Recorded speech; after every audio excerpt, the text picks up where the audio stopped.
everybody. I'm Trish. You're watching The Hunt. Welcome back. And we are with my next guest, Sebastian Terry. Thank you so much for being here. Of course, absolute pleasure. So, do you prefer Seb? I'm easy. Yeah. I'm easy. That's a whole nother show. I've been called worse. Seb's fine. Yes. Okay, Seb. So, Seb is the CEO of 100 Things, and you can find that at 100things.com. That's exactly right, yeah. Couldn't not get any easier than that. So let's just tell the audience, what is that?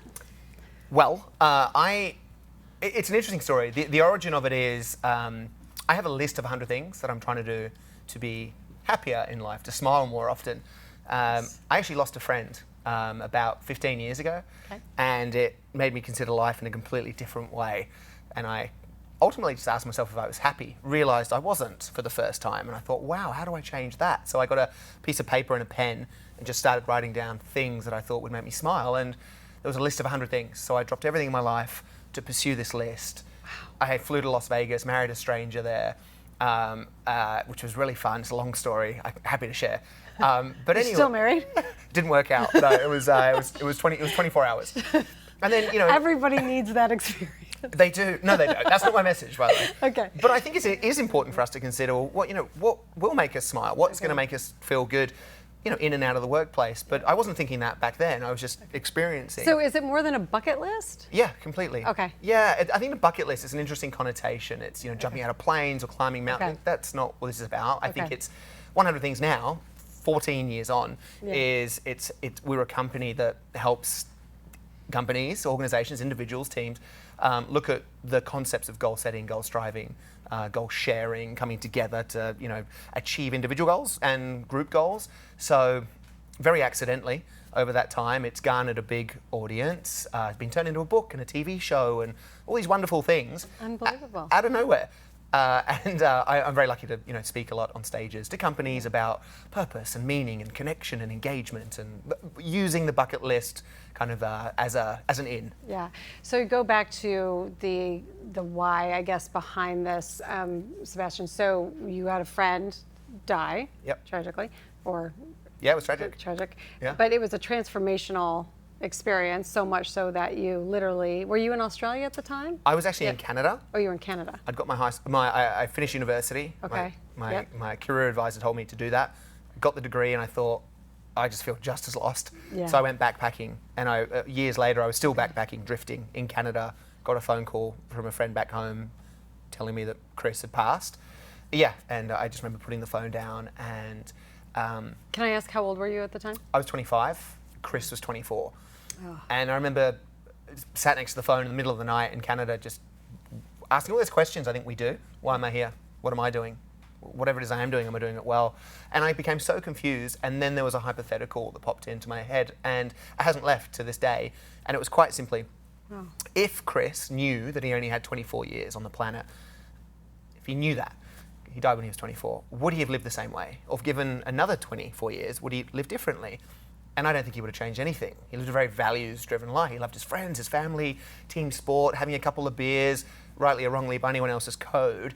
He lived a life that was very true to him. I then turned that question on myself in the middle of the night, sat on the floor next to the phone, and I thought, well, if I was going to die today, could I look back and, really say, well, I lived a good life? And I just realized in that moment, I had no idea who I was.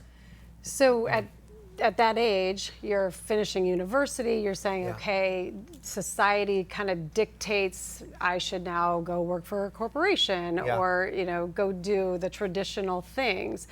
Did you not feel any of that pressure at that time, or you had I would say the luxury, but you weren't bound to anything or anyone, so you had the space and freedom to really... It's interesting. Clear as day in that moment, I remember I write a lot when I'm thinking to help me process stuff. That's good. And I remember just thinking, what could be more important than happiness? And it sounds so cliche and made up. At 25, that's pretty deep, I think. Oh, I'm incredibly deep, Trish, yeah. And I thought, well, what is happiness? And physically for me, I thought, well, that's smiling. So I just wrote down this list, and as I said, flew to Las Vegas, married a stranger, didn't work out, and flew back to Australia. So a lot of people think, well, that was the beginning of the list and we're off to the races. It's not true. I then conformed back into normality. I was home for 2 years. I started an events company with a friend, an inflatable movie screen business. It was very bizarre. Made no money, and in that time just got quite down on myself and not really understanding or even realizing that I wasn't feeling great. I just broke down crying one day in the back of a car, and I thought, whoa, where did that come from? And I just again thought about my life 2 years down the track after my friend had passed. And the next morning, I got my list that I had written 2 years earlier out of my drawer. For effect, I'll say there was dust all over it. I got it out, and I saw this list. I went, oh, it was just like this. Yeah. And I thought, that's what I've got to do. So I called up my business partner, one of my best friends, and I said, as soon as we pay the business off, I'm out of here. That's what happened. So then I went to it. And I don't know, I mean... Did he try to talk you out of it? No, he said he didn't support me in the sense that makes sense. Everyone was like, that doesn't make any sense. But I kind of feel like you mentioned the word like the luxury.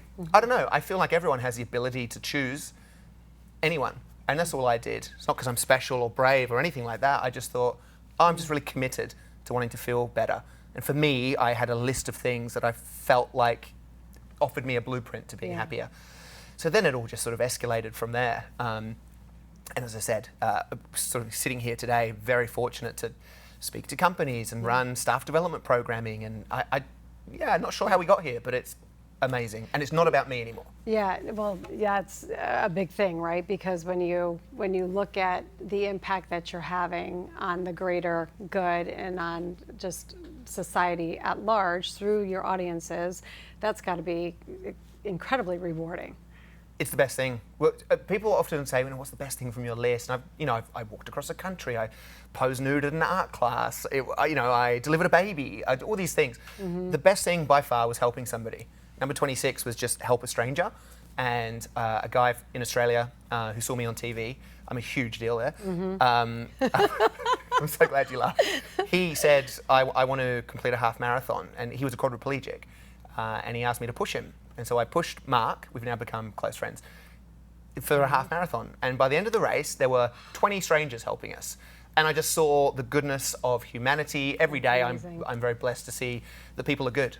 People are good. There's no doubt about that in my mind. And that was sort of the physical, for me, realization, this is about more than just me and a list. I think you have to put to be very cliche, your oxygen mask on first. Yeah. And then I think you can help others, and that's what my list has been, the vehicle for me to be able to connect outwardly. But now, we have a big community of people. We've saved lives, that all sorts of things. We've helped find a kidney for somebody in our community. Oh my goodness. This is a story of many people. Yeah. Essentially, what we've done organically is built up a community of like-minded people who are all passionate about living well. And it's not just bucket listy things. It's personal, of course. It's key relationships. It's mental wellness. It's professional development, career. Yeah. We in our programming, if you imagine a wheel with spokes, and then imagine your life is that wheel, we talk about your spokes. What are your spokes? And we see that there's 12 commonly shared spokes: giving back, physical health, mental health, etc. People usually have between 7 and 8.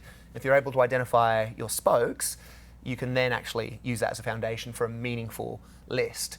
And then we use, of course, group accountability and all that sort of stuff to help people action. God, there's so much to dive into with that alone. I mean, because do people just take their spoke wheel and just be like, what am I, like, do they know it off the top of their heads, or do they have to do we get some them to write assessment? There's 8 steps. We use 8 steps. Okay. Step 1's permission. Step 2 is reflection. Okay. What's permission? Permission is allowing yourself, usually based on the premise. Yeah. Usually we're told. Okay. You can do this now. You're allowed to do this now. But we can do that for ourselves. So you give yourself permission to think about yourself. Isn't it funny to think that we need to tell ourselves, you have permission? I could be wrong, but I think that's pretty common. Yeah, I know, exactly. So step 1 is, this is the most important thing. Yeah. Step 2 is reflecting. You can't change the past, but knowing how you've been behaving, how you've been expressing yourself, have you been living a life true to yourself, all those things. Sure. So we get them to write a eulogy.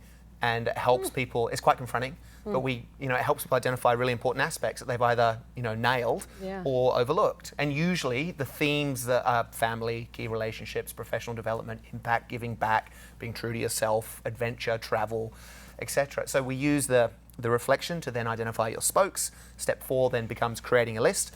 And then the next 4 steps are all about executing it, choosing an item, action plan, pulling the trigger, because nothing happens without action. Gosh, and I'm sure, I mean, and again, individuals, teams, organizations, all can benefit from that exercise. Of course, I'm going to say yes. To move things forward in your life. So you might feel like you're bound by your personal situation, like maybe you're a single parent with 2 kids and, well, how am I supposed to do that, right? But it's grabbing those low-hanging fruit and then actioning what you can, keeping the conversation going with yourself, that kind of thing. And if you know, what your spokes are, you can rate them. Yeah, actually, stay I right feel like there. I'm at the Oscars. Yeah, hold on. Yeah, exactly. You are at the Oscars. So stay right there. We're going to be right back. We have to take a quick commercial break.